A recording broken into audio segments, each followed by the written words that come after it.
Bonjour, Bonjour. je suis avec Annie-Paul Torel. Ouais. Annie-Paul est peintre. Euh, ouais, alors elle fait de la peinture abstraite. Mhm. Des, est-ce que je pourrais l'appeler du colorisme de l'abstraction? Oui, je suis une coloriste, oui, on peut dire ça comme ça, oui. Ok. Et ouais, alors, comment, qu'est-ce que t'as inspiré de devenir peintre Alors, dans ta jeunesse? voilà. Et quelle direction En fait, c'est vers l'âge de 11 ans, je crois. Mhm. Ma mère m'a parlé d'une dame qui était peintre, pastelliste, qui donnait des cours et elle m'a demandé si j'avais envie d'aller à ses cours. Je dis oui. Je peignais pas particulièrement, je faisais pas de dessin, j'ai pas de souvenir dans mon enfance d'avoir beaucoup dessiné, comme certains peintres disent qu'ils dessinent depuis très longtemps. Mhm. Et puis donc je suis allée chez cette femme et en fait ce qui je crois m'a le plus marqué, c'est elle nous faisait faire un travail de dessin d'observation difficile, hein, Mhm. mais surtout moi j'ai eu l'impression qu'elle m'apprenait à regarder. Elle me montrait comment être attentive à un reflet, une forme, des petites choses, hein, mais qui, Mhm. en fait, ont vraiment affiné mon regard. Et au bout d'un an ou deux, j'ai senti que, donc je vais avoir ouais, 13-14 ans, j'ai senti que j'avais très très envie de devenir peintre. Je ne savais pas comment, si j'y arriverais, mais Mhm. voilà. C'est né comme ça, Ok, de cette rencontre. d'accord. Ça a commencé, où Voilà, ça, les idées ont voilà. venu pour la première fois. Alors après, c'est comment que cette relation avec l'art s'est développée pour les prochaines décades ou deux décades pendant c'est que tu avais 20 ans, 30 ans. Ouais. Alors, donc j'ai passé le concours de l'école Boulle, qui était une école réputée, mais qui formait plutôt à l'artisanat d'art, hein. Et donc, je me suis pas sentie bien dans cette école. J'ai eu le concours, mais je sentais que je voulais pas devenir artisan. Je voulais vraiment peindre. Mhm. Je savais pas trop ce que c'était qu'être artiste d'ailleurs à l'époque. Donc, moi, il a fallu que je bosse à l'âge de 17 ans. Pas de famille pour poursuivre des études, donc je me suis mise au travail. Mais j'ai pas renoncé du tout à cette idée de peinture. Donc, en même temps que je travaillais pour gagner ma vie, j'ai eu la chance de rencontrer des gens qui euh, m'ont demandé de venir travailler à la radio. Et donc, j'ai eu un métier intéressant Mhm. qui m'a fait beaucoup voyager, rencontrer des pays, des cultures différentes, qui m'a un peu ouvert la tête. Puis, j'allais beaucoup dans les musées. J'avais fait de l'histoire de l'art pendant 3 ans. Donc, j'allais dans les galeries, voir les expositions. C'était ça qui m'intéressait en fait. Mais bon, en même temps, j'avais eu la chance de pouvoir gagner ma vie avec un travail qui m'intéressait. Donc c'était un peu compliqué. J'ai commencé à peindre, à installer un atelier, à faire quelques petites expositions, mais sans pouvoir vraiment développer une activité de peintre professionnelle, j'ai envie de dire, pendant ouais, 20 ans, quoi, hein, jusqu'à Mhm. l'âge de 40 ans à peu près. Donc je me suis vraiment consacrée à mon métier. Mhm. Mais en même temps, je me consacrais aussi à la peinture dans la mesure où je lisais beaucoup, j'allais voir beaucoup d'expositions, j'étais au courant, je connaissais Mhm. le monde de l'art contemporain, je connaissais mes contemporains. Voilà, mais moi, j'avais un parcours très discret, un petit peu parallèle, quoi, hein. J'étais pas. Ok. Et Alors oui, alors dans la peinture contemporaine, il y a une catégorie qui est bah, l'abstraction. C'est quoi des catégories alternatives d'autres que l'abstraction Bah, dans la peinture contemporaine?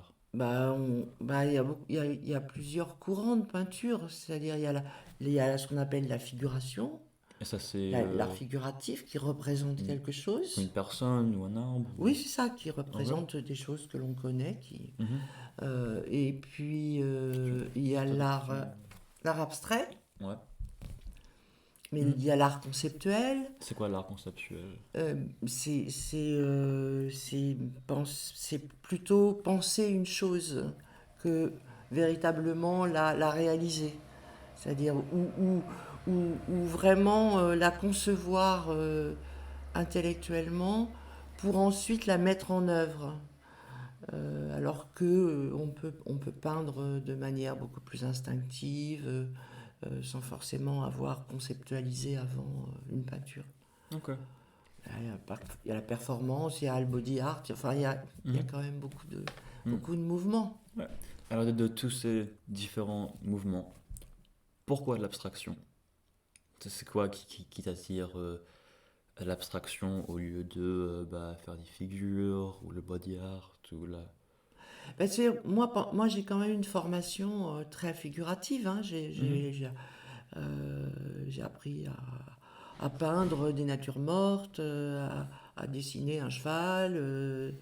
Voilà, mais en même temps, je, que j'avais cette dextérité, cette agilité à pouvoir représenter les choses que je voyais.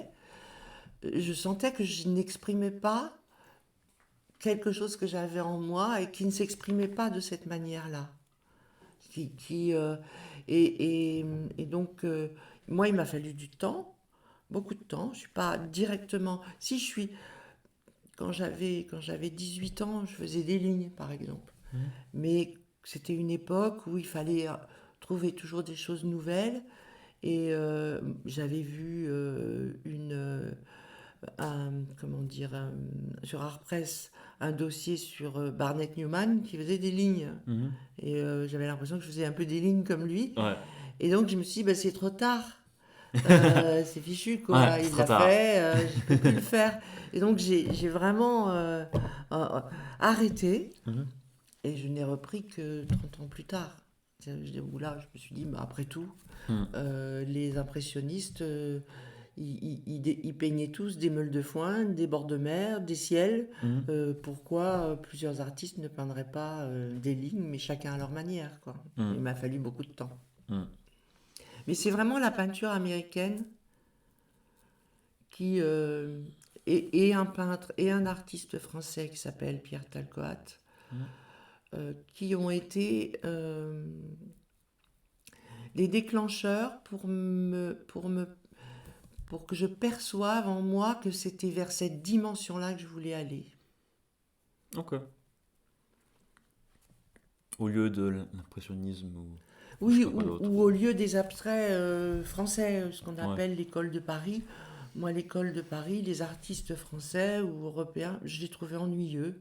Mhm. Alors que je trouvais qu'il y avait une dimension dans la peinture des artistes américains, comme effectivement Barnett Newman, mais tous les gens de cette génération-là, et même ceux d'avant et ceux d'après aussi. D'abord une qualité de dessin Mhm. que je ne trouvais pas en France. Ensuite, une énergie dans la peinture, dans l'espace Mhm. de cette peinture, qui, moi, me parlait et m'a donné envie d'aller vers l'abstraction. Ok.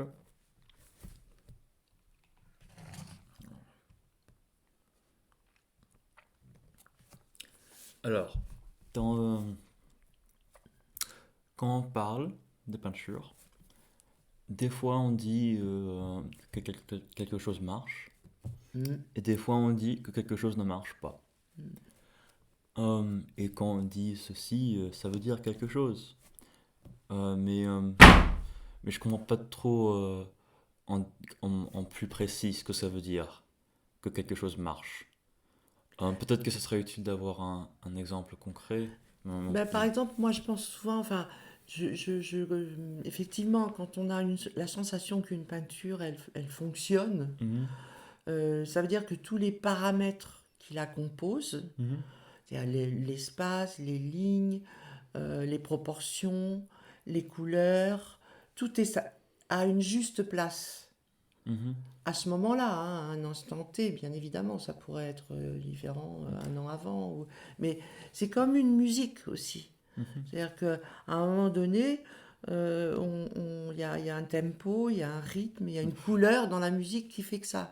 Tu te dis, ah, je tiens Oui, une musique, je tiens un air, je oui, tiens. oui. Alors je comprends que on peut comme il y a comme une pièce d'art abstrait, on peut le découper en plein de différentes catégories de choses, comme ce que tu as dit, comme la couleur, les proportions, tout ça. Euh, mais après, ce que je toujours ne comprends pas très bien, c'est quand tu dis bah, une juste place. Ceci veut dire bah, comme une harmonie entre les différents aspects. C'est quoi une juste place? Alors c'est compliqué. Parce que ça, c'est. J'ai l'impression que dans l'art, ça c'est. Enfin aussi, c'est dur de mettre des mots à les choses. Ou comme pour expliquer pourquoi un truc dans les maths est correct, on peut comme il y a de dire comme ceci, on peut comme mettre des mots à la chose, tu vois. Mm. Et on peut suivre comme de un à 2 à 3 à 4 et comme c'est très logique. Et j'ai l'impression que quand on essaie de parler de l'art, c'est pas. Euh, peut-être qu'on peut pas, peut-être que le vocabulaire ne s'est pas encore développé, je sais pas. Mais c'est. Souvent, j'arrive pas à mettre des mots, à expliquer, à essayer d'expliquer ça veut dire quoi, que c'est juste, que ça marche, Mm. qu'il y a de Mais il y l'harmonie. a plusieurs facteurs, hein. Je pense que c'est juste par rapport à un sentiment intérieur que l'on a, Mhm. mais c'est juste aussi par rapport à une expérience, une expertise Mhm. que l'on a de la peinture, Mhm. parce que c'est notre outil. On est chercheur en peinture, nous. Il y a les mathématiciens, ils utilisent les mathématiques Mhm. comme langage, mais nous, je veux dire, ça fait 40 ans qu'on travaille sur cette matière, et on est aussi experts. Mhm. On a une expertise, une connaissance des mécanismes. On a fait des tas d'expériences à travers des tas de peintures. Et donc, comment dire, on en a tiré une science, c'est un bien grand mot, mais en tous les cas, une série de connaissances Mhm. qui nous permet, et puis tout ce qu'on a lu, enfin, donc il y a tout un savoir qui est accumulé. C'est-à-dire que auprès d'un grand public, la peinture, c'est une histoire de goût, mais c'est pas une histoire de goût. C'est une histoire de science, de savoir, de connaissance, d'expertise. Mhm. Après, il y a des gens qui ne peignent pas et qui ont cette expertise-là parce qu'ils ont une relation à l'art depuis très longtemps. Ils vont voir beaucoup d'expositions. C'est comme l'oreille, hein. Tu écoutes beaucoup de choses. Ton oreille, elle se forme parce que tu compares. Il y a Jean-Pierre Changeux qui Mhm. est un neurobiologiste, je crois, un physicien aussi, qui a écrit sur l'activité du cerveau d'un artiste. Et l'activité du cerveau d'un artiste, c'est un peu comme un scientifique, c'est pas loin, quoi, parce que l'artiste, il regarde, il trie, il réfléchit, il choisit, il assemble, il compose, il compare. Mhm. Donc c'est toute une activité et mentale et physique et sensorielle. Mhm. Ce qui fait que quand un artiste dit, et il peut se tromper, hein, mais pour lui, il pense que cette peinture-là, elle est juste, elle tient debout, quoi. Elle a son assise. Moi, j'ai ce sentiment-là, c'est-à-dire quelque chose qui a une assise, qui se tient, quoi. C'est la somme de toutes ces expériences, de toutes ces réflexions, Mhm. de toutes ces comparaisons, Mhm. euh, de tous ces questionnements. Parce que c'est aussi euh, qu'est-ce qui fait qu'on va se dire cette peinture-là, elle existe et celle-là, elle n'existe pas, alors que ça utilise les mêmes matériaux. Mm. de la peinture. Donc, c'est pas simple, mais bon, c'est une tentative de réponse. Ok. Bah ouais, c'est dur à répondre. Mais Oui, c'est dur à ouais, répondre, ouais. ouais, ouais, c'est dur à, parce que les réflexions à propos d'une peinture sont, enfin, surtout quand c'est l'artiste qui y pense, c'est un sentiment. Oui, Et, c'est une impression, c'est une sensation, ouais. ouais, et C'est physique hein, aussi, hein, c'est intellectuel et physique. Ouais. enfin ouais, c'est dur à mettre des mots à les sentiments. Hum. Moi aussi, j'ai l'impression que les gens qui écrivent des romans, ouais, mais ils y arrivent, mais c'est pas comme, ils y arrivent, mais par histoire. Comme comparé à quelqu'un. C'est comme une différente manière de communiquer de l'information que non-fiction. Ou comme non-fiction, on va te dire, je sais pas, comme ceci est triste, ceci est pas triste. Mais un roman euh, va pas te le dire directement. Ça va Mhm. faire une histoire, et après ça va, comme il va pas dire, ah, ceci maintenant est triste. Comme non, il y a Mhm. un Une character, description, oui, des une descriptions. personne Mhm. qui est dans un environnement, il y a tout ce qui se passe, et on dit, ah ouais. Et, ouais, et ceci est une manière de communiquer de l'information indirectement. Et l'artiste essaye de faire quelque chose de similaire, mais, euh, mais sans de narration. C'est plus fait comme la perception ou l'existence. J'ai pas le mot en français, mais Oui, bah, c'est un langage hors de l'écriture, hors des mots. bah ouais. C'est comme c'est du même ordre que la musique. Hmm. C'est-à-dire, la musique, c'est un langage, voilà, et qui donc, après, les mots peuvent venir dessus. On Hmm. peut faire un effort de pensée pour exprimer ce qu'on ressent. Mais le peintre, il travaille, même s'il travaille avec des images, il travaille de manière très abstraite, en fait. Il travaille avec un langage qui est le langage de la figure, Hmm. de la couleur, de la lumière. Mais il n'utilise pas les mots, quoi. Hmm. Il n'utilise pas Alors peut-être qu'il y a des artistes qui utilisent les mots et qui les transcrivent en peinture, mais en tous les cas, moi, je sais que j'ai besoin Mhm. de penser, parce que j'ai la sensation que je pense la peinture, comme on peut avoir une pensée. Je la ressens, mais je la pense aussi, mais avec les outils de la peinture, c'est-à-dire avec la couleur, avec la densité, avec la matière, avec le rythme, avec des notions qui sont, pour moi, assez proches de la musique. Donc, Des notions de hauteur, hmm. de rythme. Hmm. Hum. J'ai une question à propos de l'ego et le rôle que ça a dans l'art. Mais avec toute la conversation qui s'est passée hier soir, je pense. Oh, allez, on y va, on y va. Alors, l'ego, à propos de l'artiste et de sa création, c'est quoi? Pardon, moi, c'est une question un peu. Oui, c'est une Enfin, question pas simple, moi ouais, je trouve, parce il y a beaucoup d'idées reçues, il y a beaucoup de clichés, ouais. d'images un peu toutes faites.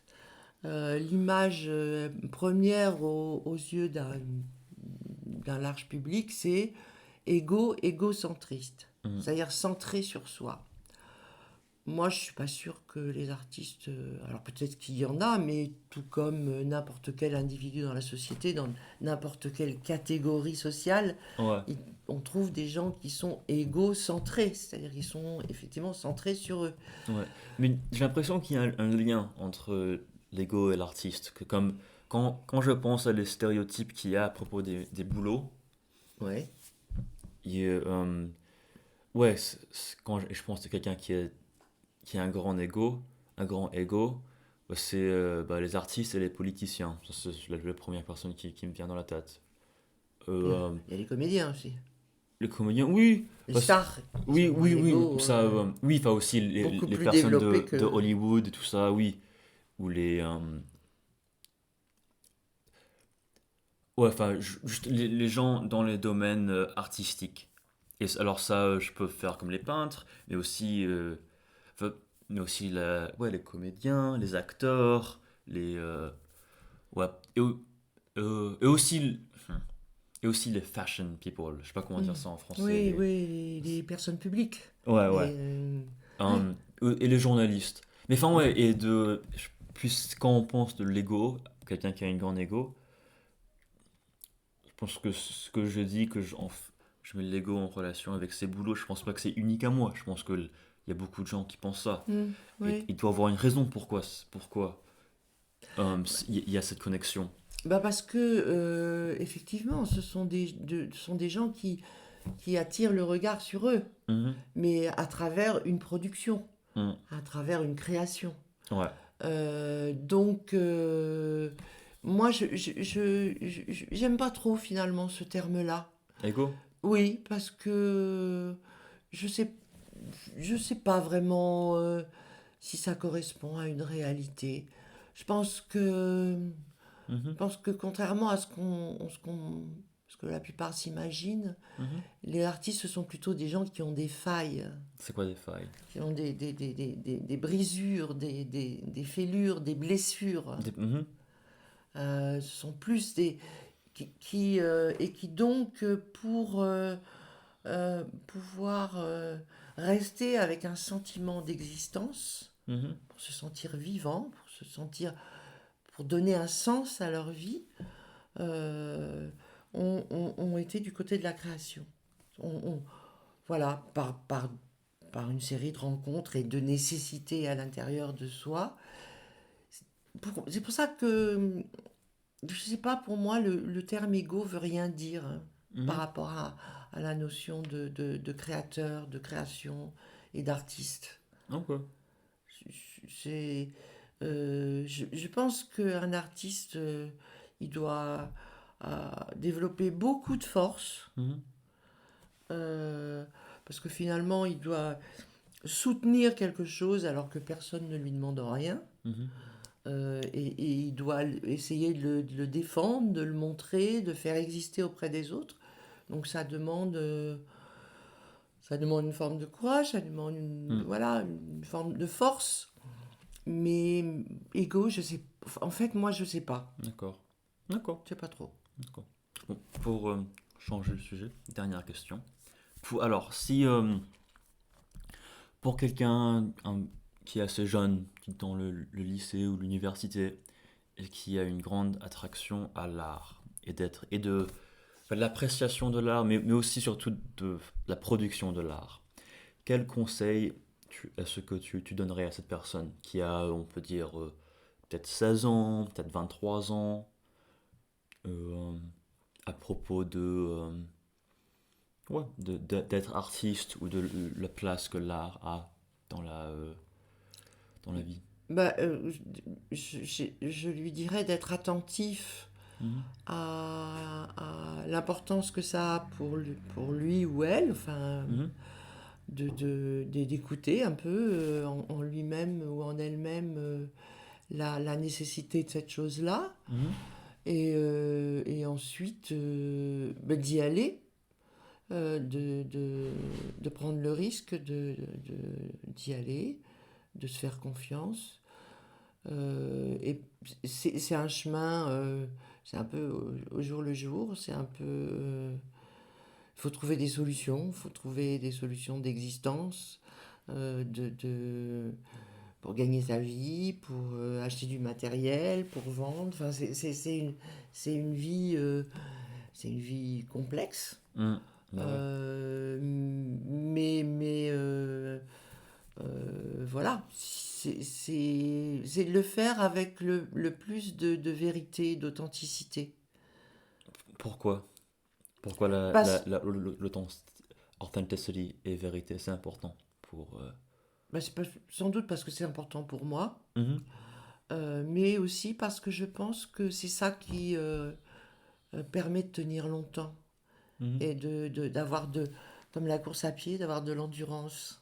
C'est-à-dire, Le- si c'est, voilà, si ouais. t'es dans une vérité Mhm, et que tu y tiens, tu peux tenir. Mhm. Si tu es dans un faux self, je sais pas comment, dans quelque chose de pas vrai, mais parce que tu te dis que c'est à la mode en ce moment, ça fait bien de se dire artiste, Mhm. ce qui est un peu vrai aujourd'hui quand même, parfois. Euh, ce que tu veux, ce que tu espères, c'est du succès, c'est de la reconnaissance, mais c'est pas forcément de mener un travail intérieur pour faire exister une œuvre. C'est différent, quoi. Attends, tu peux Et répéter la dernière phrase, j'ai pas compris. Me faire... ben, si tu veux, c'est soit tu veux être reconnu, mais gagner de l'argent, Oui, oui, oui. donc tu regardes un petit peu ce qui marche, Mhm. voilà, puis tu te dis, bon, je suis cette mouvance-là. Mais si tu es dans une vérité, euh, il faut que